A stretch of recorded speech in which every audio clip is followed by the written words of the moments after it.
You may have recently seen Dave Ramsey's viral tirade that has now been viewed over 4.3 million times on Twitter alone. In that video clip, Ramsey responds to a caller who asked him why he preaches 8% withdrawal rates to his audience, but has an article on his website that praises the 4% rule, and why his co-host George Camel created a video stating that sustainable withdrawal rates in retirement could be as low as 3%. Well, I recently had a chance to interview Jay Disberger out of Kansas City, the guy whose call led to Ramsey's epic on-air meltdown. During our interview, we talk about, among other things, his own background as a Ramsey-endorsed financial coach, his motivations for making that now famous call, and how his life has changed in the call's aftermath. So sit back, relax, and enjoy my interview with Jay Disberger. Well, hello, Jay Disberger. You had a now infamous viral exchange with Dave Ramsey on the Dave Ramsey show when you called in not long ago. And I appreciate you coming onto my channel to discuss it. Well, thank you for inviting me. I'm honored. All right. I'd like to find out a little bit more about you, the force behind this viral exchange. When I go to your website, hopefilledfinancial.com, I notice that there's actually a picture of Dave Ramsey on your website. You are you were certified by Dave's financial wellness team. And so tell us a little bit about you. What is your background? Are you technically a financial advisor? Tell us a little bit about what you do day in and day out. All right. So back in 2020, when the plague came, Dave had an advertisement out there for his financial coach master training course. Now, it doesn't technically make you certified. If you read the fine print on his website, he says you can't say you're certified. You can say you're trained by Dave Ramsey. So I thought that would be a good way to start a financial coaching ministry. I had a lot of friends who had trusted me with financial questions that were very personal to them. I don't know why they would come to me in particular. I didn't have any coaching ministry at the time. But I had a lot of satisfaction in trying to help people. And I wanted to try to grow that coaching ministry if I could. After being inspired by that little advertisement, my wife said, you should really jump on that. I'd been a Dave Ramsey fan for years. I mentioned on the viral call, but I took his high school curriculum and I hosted Financial Peace University thereafter. I was a huge Dave Ramsey fan, so I thought no better way to help people with money than to learn how to help people with money from Dave. So I did go through that class, and I started Hope-Filled Financial Coaching thereafter. I did that while in Utah. I had a few clients. I did it part-time off and on. I'm not technically a financial advisor. I'm not SEC regulated. I don't help people with any insurance. I don't help people with managing their securities. I don't have any assets under management. Don't do any of that. I help them with their budgets. I help them walk through a plan where they can go from breaking the paycheck to paycheck cycle and getting to a position where they can build wealth and have control of their money. When I moved to Kansas City from Utah, I didn't have any network here for my financial coaching ministry to grow, but it was something I really wanted to get going to the point where I could be doing it at least half time in addition to my engineering work. So I started the podcast this year. And as I've been getting better and better at the Hope-Filled Financial Podcast, I've been tackling bigger and bigger topics. And as part of that growing process, I've started deviating more and more and more from Dave's explicit plan. You've probably seen hints of that on my website. That's right. Yeah, I sure have. Well, to me, I think it's just ironic that the person that has sort of fomented one of the biggest viral tirades of Dave Ramsey's career is actually a huge follower of Dave Ramsey, somebody who has been trained and certified. Well, I guess not certified, but you've got Dave's picture on your website, and you've been trained to give his training. I think that that was one of the things that really shocked me to my core, is that you've been one of Dave's biggest followers, yet you were calling into a show to call him out on his basically inflated retirement assumptions, which I think was a very brave thing to do. Before we get into what transpired on the call itself, can you give us an idea how someone goes about getting onto Dave Ramsey's show? Did you have to call in a number of times? What was the screening process like? Just walk us through that whole process. So I tried to call in a few times. The show on YouTube airs live in my time zone from, I think it's 2 to 4. And it's recorded an hour ahead of when it's actually live on YouTube. So if you call in during the show, they probably have all the calls lined up already. And I wasn't fully aware of that, even though I successfully called into a show a decade ago. Okay. I think I got real lucky back then. But I called in a few times, not realizing when the phones really opened, kind of learned that, tried to call from my in-laws, and my cell phone signal wasn't good enough. So the bouncer bounced me. When I came back home after the trip from Western Kansas, I tried to call in again. If you call in early enough to the number for the Ramsey show, they'll answer your call. They'll ask you what your question is. You share it with them, and if they want the question to be a part of the show, they tell you to hold. I ended up holding for, well, they said it was going to be the next call. Then I got bumped for another call. Then I got bumped for a debt-free scream. And I think I was on hold for, about 45 minutes before getting to actually talk to Dave. Okay. So when they asked you what you wanted to talk about, what did you tell them? So I told him almost exactly what I mentioned to Dave on the show. I didn't say I was going to thank him for the foundation's curriculum and the debt-free stuff. That was kind of spontaneous. Okay. I wanted to pay him a compliment at the beginning, but I had a lot of time to think about it while I was on hold. How am I going to open up, and how am I going to introduce myself again to Dave Ramsey, my childhood hero? So and I'm trying to remember exactly where I was going with that. Could you restate the question one more time there? Yeah. So I was just trying to get a sense for the whole process of. Oh yeah. So when they asked me what I was going to do, I said that I thought I was on the teetering edge of coasting financial independence. And you need to express when you're calling into Dave's show that either you're a new listener or you know what his teachings are really well and you're trying to get clarification on them. That way you're talking to the person who's the authority on his plan, right? And I specifically wanted to draw a dichotomy between baby steps 4 and baby step 6. If anyone listening isn't familiar, that's investing 15% of your income to retirement in baby step 4. And then baby step 6 is paying off your mortgage early. And the reason why I thought that I could ease up a little bit on baby step 4 is because I already have a substantial amount in my nest egg today in my retirement investing. And if I left it alone, depending on how you run the numbers, you might be able to say, not that I would do this, but if I stopped investing entirely because life happened, stuff hit the fan, I might be able to still retire with dignity. And if that's actually the case mathematically, then do I logically need to keep pouring money into baby step 4? Or can I pursue something that's more important to me? And in this case, the next step on the baby steps that mattered the most to me was baby step 6, getting rid of the mortgage. So I introduced that question to the phone screener, and they reiterated it and said, you're asking if you can ease up on baby step 4 to put more towards baby step 6 because of how much you have in your nest egg. I said, that is correct. And I'm trying to figure out if that's wise by thinking of the end in mind. You want to be prompt and quick with the phone screener. So that's about as far as I got. And they said, okay, that's good enough. Okay, so that gets into a little bit of your motivations for the call. I'd like to explore a little bit further your motivations, because you obviously you didn't just fall off the turnip truck. You know a fair amount about not only the baby steps, but just broader financial planning principles. You quoted a couple of different things.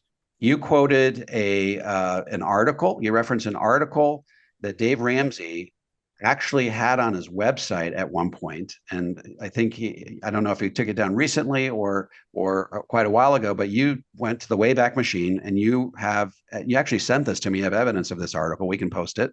And that article actually is very positive towards the 4% rule. It actually lauds the 4% rule. So not only do you bring up that, yeah, it's a great article. I read it this morning. So not only did you reference an article that was, very favorable towards the 4% rule, but you referenced a video segment that George Hamill did recently on the FIRE movement, Financial Independence, Retire Early, in which he talked about how, if you retire at 30 and you need your money to last 45 years, you can probably only take a 3% withdrawal rate. And then George also says in that same clip that the math shows according to the guys over at honestmath.com, that if you want your money to last 30 years, which is what most people want, then you can only take out 4%. That's the reliable, sustainable withdrawal rate that people can take in retirement. So you reference both of those articles. So by calling in, were you hoping to just get clarity on this? Were you hoping to expose Dave Ramsey's sort of divided house when it comes to this type of principle? What were your motivations behind referencing those two articles, or at least the video article? This gets to the real heart of why I asked the question that I did. And I'm going to try to clarify it on something that I drop on the 21st of November. I just hadn't finished editing it at the time I released my side of the call. But I want to give you the answer. The motivation I had is, I believe, if you go back to the video I released in early September, it's called Dave Ramsey is Wrong. And it's straight up a compilation of 5 clips of the Ramsey show where he totes 8 to 10% safe withdrawal rates to various people who are young and those who are in retirement age. So I wanted to change his mind, and I wanted to change his mind on it because I thought that he's genuinely wrong. I think the bulk of the financial the financial industry, financial advisors, financial coaches, and alike, think that he's wrong on this topic. We have solid mathematical evidence to say universally, he is. Yeah, there aren't any outliers. Universally, they think that he's wrong. I've seen one coach, or not coaching, it was actually a financial advisor, post on a private Facebook group defending Dave on this. And I've got other friends who are financial advisors who said that they're risking their regulation or their license on that. Yeah. So the goal I had, because I like Dave, like we've established, I've been following him since I was a teenager. I wanted him to have logical consistency in what he was putting out there. I didn't want him to be giving advice to listeners who look up to him almost as if he is like the final tried and true authority on personal finance. I didn't want people who looked at that would go to their financial advisors and say, Dave Ramsey told me explicitly on the radio that I'm smarter than you and I can take out 8%. And whether you tell me 4 or 5 or whatever, you're wrong because Dave said so on the radio. I hired you. You do what I tell you. And either that or they DIY it themselves and end up tearing up their nest egg and having to go back to work, because that's just in my words, undue risk. So this matters. People's lives matter. People's retirements matter on this topic. And it pained me to see Dave giving that kind of advice and oversimplifying it to an audience that looks up to him so much, is one of those people. I can say that I definitely did for a while until I was woken up to the idea of the 4% rule. In calling into Dave's show, I've seen clips where he's blown up about it. And I wanted to try to reach him. I saw those 2 sources that you mentioned, the article and then George's video. That gave me hope that there were resources from within Ramsey Solutions. And if you follow Ramsey, if he puts it out, he thinks that it solidly falls in his plan. So I was hoping that by having someone who he trusted, George Camel, saying that 3% is what you need for a 30-year time horizon, and an article that totes exactly how the 4% rule works, citing an excellent study from Fidelity in 2017, that I could maybe get Dave to exercise a little bit of charity in this conversation. Now, I can't just go in and say, I'm going to disagree with you on your safe withdrawal rate stuff, because that doesn't jive very well. I don't think that would get through the screening process. Right. And it's not a genuine question. The genuine question comes with the coasting financial independence part and the baby step sides.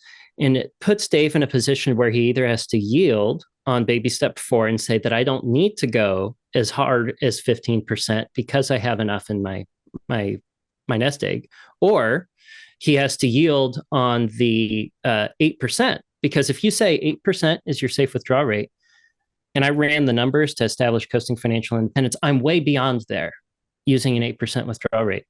And because I'm doing a projection, there's a lot of time, what was the way he put it, that you run into flying monkeys. If he wanted to prioritize the baby steps over the safe withdrawal rate advice, he'd have to ease up and say, well, let's be more conservative because there's a bigger time frame.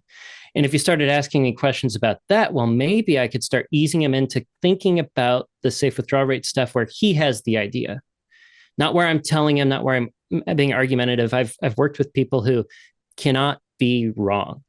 And the only way to make a productive conversation when people don't think they can be wrong is to ask them questions in a position where you're trying to learn. You're looking to them for their wisdom, and they come to the conclusion themselves. So by pitting the positions against themselves, the baby steps and the safe withdrawal rate advice, where one has to win out for logical consistency, I was hoping that he could work through that on the show with a productive conversation. I could ask proper questions. And it's a genuine question that I have. I need to know personally if I am at a coasting financial independent position for my plan moving forward. And I really wanted his answer on that. As a Dave fan, I wanted to know what he was going to say. I was massively curious. So those were my motives behind it. It wasn't just to quote unquote expose the 8% thing, because I mean, it's been out there for a while. I didn't expect this one to be the one that blew up and got the 8% withdrawal rate advice that he gives the most negative attention. That was far from the goal. I feel like I failed horribly given the goal of my call.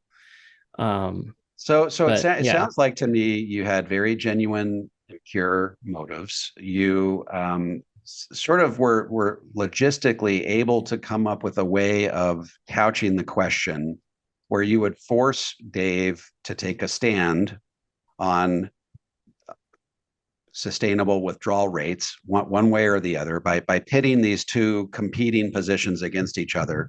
You're going to force him to take a position that would help clarify some questions that you've had for basically a long time. And you don't hate Dave Ramsey. You've admired Dave Ramsey. He's been a hero for a long time. And out of charity, you were calling in to try to see if he could sort of round out his financial worldview in a way that was more consistent with some of the other things that he's done. Now, I did a video on this a couple of days ago, and it's gotten about 800 comments. And I would say of the 800 comments that came in, probably 98% of them are siding with George Kamel on this.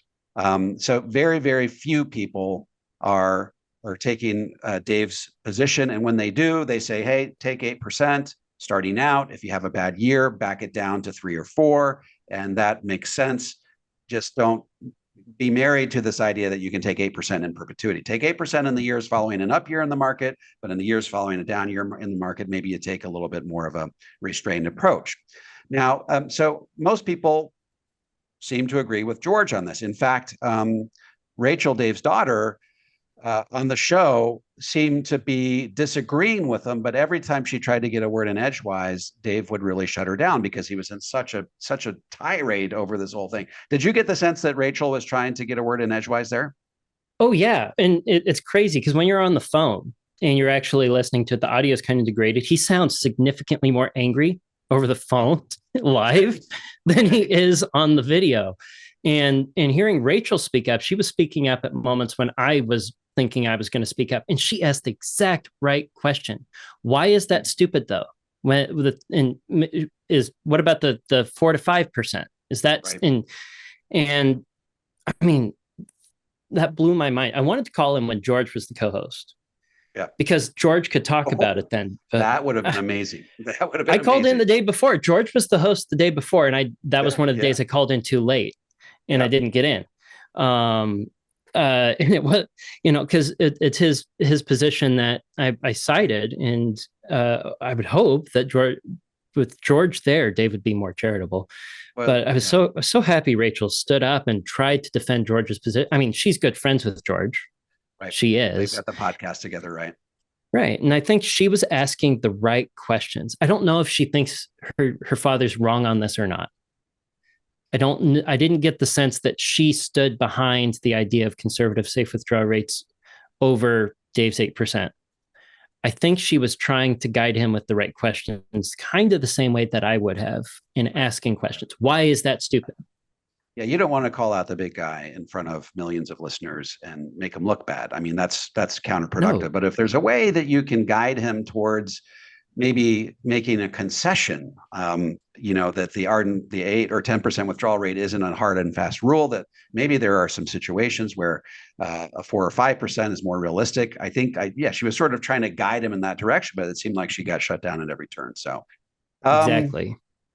So what, as this was all going down, as this tirade was unfolding and Dave was really sort of exploding in a way that we haven't seen him explode in a while. Now Dave has got a famously short temper when it comes to people crossing him. And this isn't the first time he's gone off on people. I've seen lots of videos where he goes off on, mainstream financial planning community that are in their basement, typing on calculators in their, in their parents' basements, and they're nerds and these types of things. That sort of came out in this. When Dave gets backed into a corner, that's sort of how he lashes out.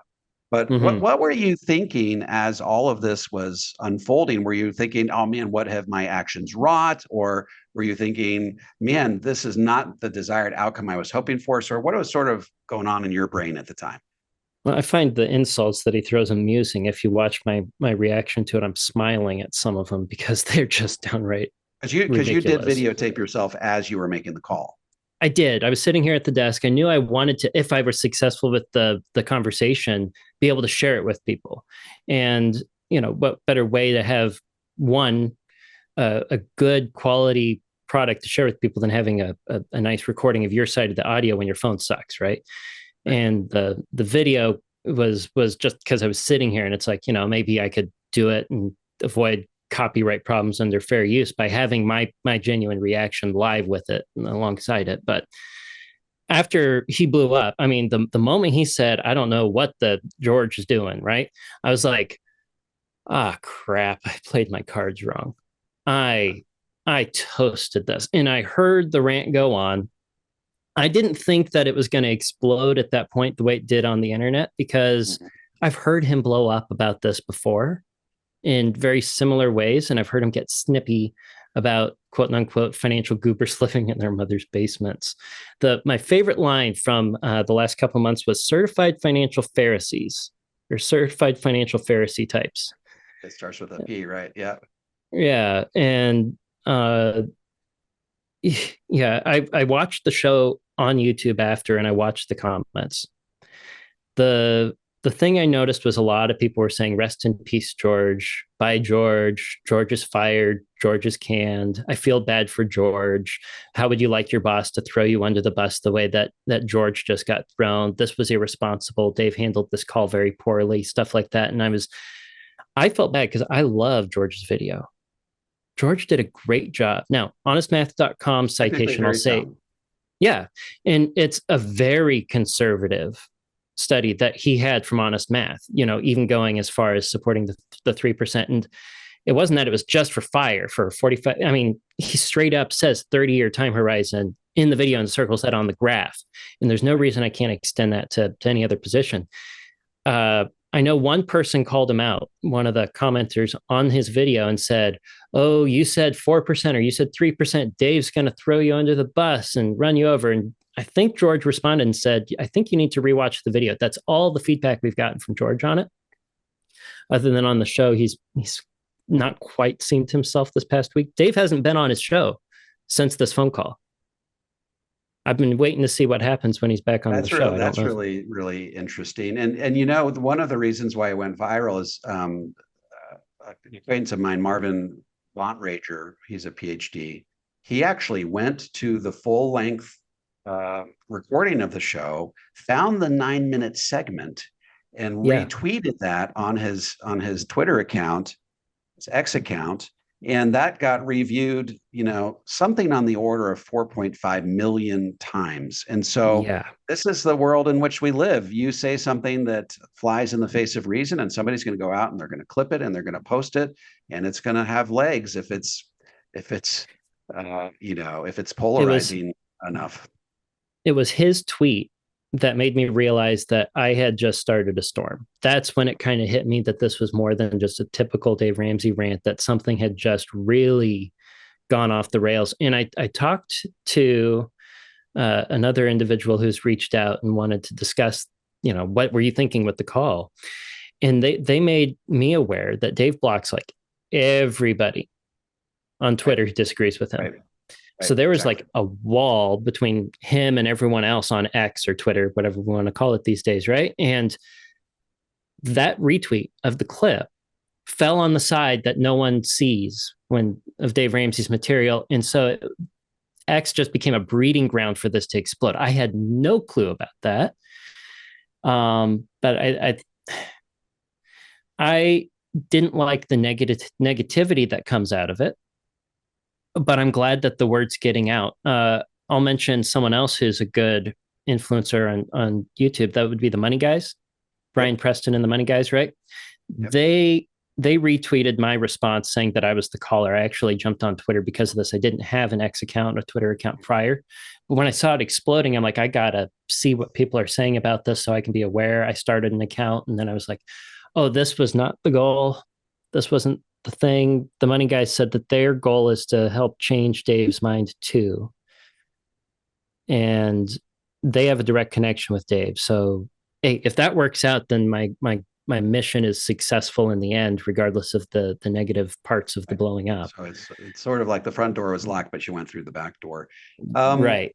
Is there, why do you think Dave Ramsey can be so right on so many things when it comes to getting out of debt? And he's helped so many Americans, but he can at the very same time be so wrong on, I mean, let's face it, if his listeners believe that they can get 12%, that they should have 100% bonds, 100% stocks, no bonds, get 12% linearly year over year, take 8% distributions, they're only going to save about half as much as they really should save between now and when they retire. And they're going to be in for some rude awakening. So on the one hand, he does a great job of helping get people motivated to get out of debt and, get on the path to financial independence. But at the same time, he's giving them some pretty crazy advice in terms of retirement planning strategy. How do you explain that contradiction?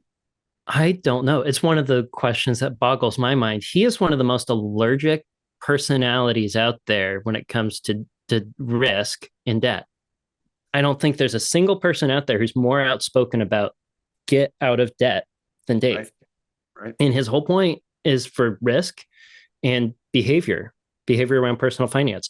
Why you would inspire someone with an 8% withdrawal rate for retirement in order to put out hope is beyond me, because it's very risky. It exposes everyone who follows that or understands it to undue risk. He said it on the call. He's like, everyone thinks they need double. And then later he's like, everyone ends up with double what they think they're going to have when you follow the plan. So maybe, I've been really thinking about it, maybe he thinks that you need to just inspire hope so people invest, that they don't get paralysis of the analysis, and then they're going to end up with more. But that doesn't reconcile that they still think they can pull at 8% and just have double what they were expecting to have. Yeah. And one of the things that really rang true to me, which is something I've always thought, I've got a book about financial gurus coming out in the next year. One of the things that really rings true is that if the variables that he puts forth to his listeners are too far-fetched, then it's not going to motivate people to get off of square one and get on the road to financial independence. If they think they've got to save $1,000 a month versus only $500 a month, then they may be so overwhelmed by the prospect of doing so that they just can't get off of square one and just get any momentum going at all. Because I mean, let's face it. I listened to the call not long ago where a lady calls in. She says, "I don't have anything saved. I've got $3,000 coming in a month. And what can I do in the next 15 years?" He says, if you save $1,000 a month, you will have $500,000 within 15 years. And that will lay, he was using 10% withdrawal rates that day.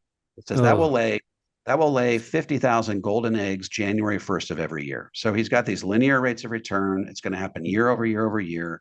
Sequence of return risk does not come into play.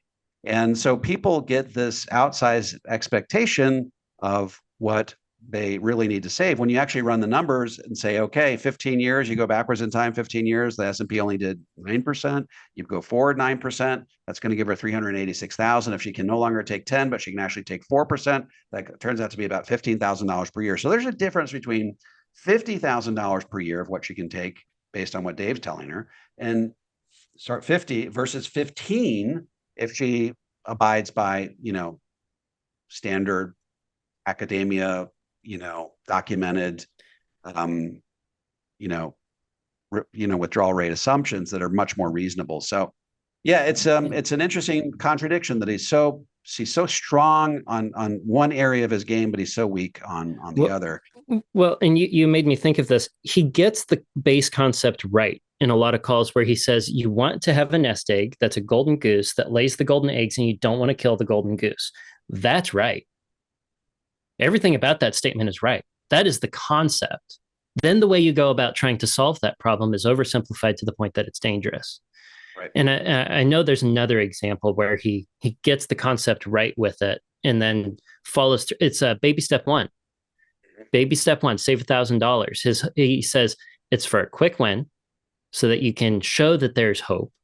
Right. And it's a buffer so that you can keep off the ankle biters from getting you torn back down and making you feel depressed about your getting out of debt journey. Well, as inflation has diminished the buying power of $1,000 over time, it's now worth what, 3,000 or 4,000 from when he originally cited that, and it hasn't been corrected for inflation. He says it's because it wasn't enough back then. But if it wasn't enough back then, it's definitely not enough now, to a point that it doesn't take care of the ankle biters, in his words. And if the goal is to take care of the ankle biters, he gets that concept right. You need to have a little thing there so that you can defend that off and stay motivated without having a major loss. But at some point, it's not enough. Yeah. Yeah. And so I think what you're hitting at strikes at the heart of the matter is that Dave is not very nimble when it comes to updating his paradigm when the research and the data call for it. So that's an interesting point. How has your world changed in the wake of this viral social media moment? Well, emotionally, it was kind of weird to process. First off, when the X post of the clip hit 1 million views, I saw it when it ticked to 1 million, and there was just this emotional weight. Like over 1 million people now have heard me, or have heard my voice asking Dave a question that has brought on an explosion on the internet. And after that, I was kind of numb to it as the millions ticked up to over 4. But I felt awful about that. Really? My boss asked me yesterday how I was doing. I'm like, I'm emotionally exhausted from this weekend. And that's when he found what happened. He right up Googled it. Next time he called me, I'm like, yeah, I'm still a little tired. And he's like, oh yeah, because you made Dave Ramsey mad. I'm like, anyway. Well, did you see a silver lining in all of this insofar as maybe, maybe it took an exchange like yours with Dave Ramsey to get through and to cut through, the exalted retirement assumptions? I mean, is it, if Dave Ramsey ultimately ends up sort of moderating his position on withdrawal rate assumptions, would that make all of this worth it? Or do you just feel like, man, I just as soon have this whole experience stricken from my life? Well, I think I've already seen some good fruits that makes it worth it. People who are trying to get out there and strive to change Dave's mind. I've heard it at the end of a number of reviews of the call. Maybe Dave will see this video and change his mind. Right. That is the mission. That's the goal. That's given me some hope. That's what's been lifting me up about this whole situation, and also inspired me to kind of feed it with my side and share my half of the story, because I, again, genuinely want to see him change his mind. The greatest thing that would make it worth it, sure, would be him coming back off the 8%, showing the 4%, more conservative position, not 4% flat across everything, because that's wrong. You can't just say 4% is the rule for everyone. More than anyone, I'm preaching to the choir here, that you need personalized attention to each individual's retirement strategy plan, safe, what is it? Financial guardrail strategies, not just the flat 4% rule kind of thing. Anyway, if he does that, that would be the coup de grace victory. That would be me having lost a battle and won a war. The smaller victories, and it's worth it for that. I saw one person comment on my video, said, honestly, I don't know why Dave is wrong. Can someone explain it to me? And God bless the people who were on there answering him, explaining sequence of returns risk, explaining volatility, directing him to the Trinity study, directing him to sources. I said, watch episodes 36 and 37 on my podcast. He did. He came back and he thanked me for it, said it was interesting. And he's now more convinced to be intentional with his plan in a way that conforms to the way markets work in reality. I was so happy about that. It saved that one person the pain of possibly taking out 8% in retirement and having to go back to work. That one person there made it worth it. And I know it's helping others. Yeah. So I hold on to the hope of that good.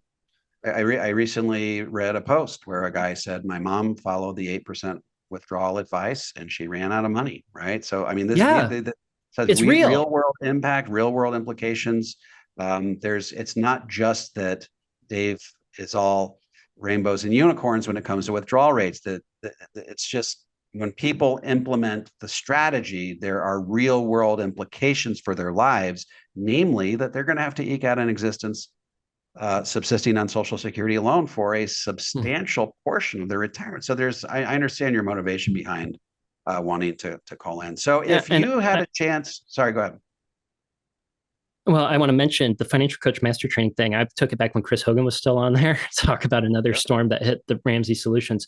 He told a story of how when he was helping people as a coach before Ramsey Solutions time, how he saw retirees who would go to the store late at night so they could buy cat food, canned cat food, in order to live off of, because that's what they could afford on Social Security, because they didn't have enough in their retirement. And he was trying to inspire people the coaches who were in the class to go out there and help people have healthy retirements.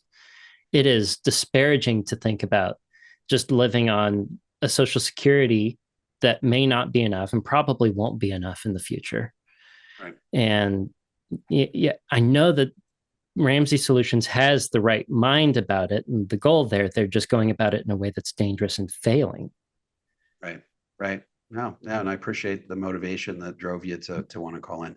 Now, if you had a chance to sit down with Dave and talk about this incident, what would you tell him? I'd take that opportunity in a heartbeat. I would probably, depends on the context. If he came to me and wanted to battle it out, hey, you're responsible for coming in to my show with a call that has garnered so much negativity around Ramsey Solutions that you are hampering my mission of saving people from debt and getting them to break the paycheck to paycheck cycle. That's an accusation that would weigh very heavily on me. And I honestly don't know how to emotionally react to that accusation when my goal here is honest and not from that perspective. And I try to share, I guess, my mission and my motive. And if it were more on the let's try to reconcile our differences and have that conversation, I might present him with some examples. I might present him with some sources, and I'd present him with a little bit of a Pascal's wager. If you're right, Dave, on the 8%, then people can go wild in retirement and in his words, thrive instead of survive. If you're wrong, though, your listeners who follow you to a T are going to end up going back to work. They're going to end up not having enough. They're going to end up eating cat food at night because they can't afford anything else. So would you rather have people, which side of that dichotomy would you fall? And that might be a little too aggressive. It might be. I think I said as much on my call. I got fired up and heated about it because I'm passionate about this. But yeah, I think I would try to change his mind honestly as best I can. I'm a persuasive individual when it comes to my natural disposition and way of talking about things. I would pray that I am given the words when the time comes. Good. If the time comes. Well, yeah. Hopefully that time does come, and I would pay money to see that exchange, frankly. Jay, is there anything else that we haven't covered? Anything else you'd like to say to my viewers? Anything that we left out?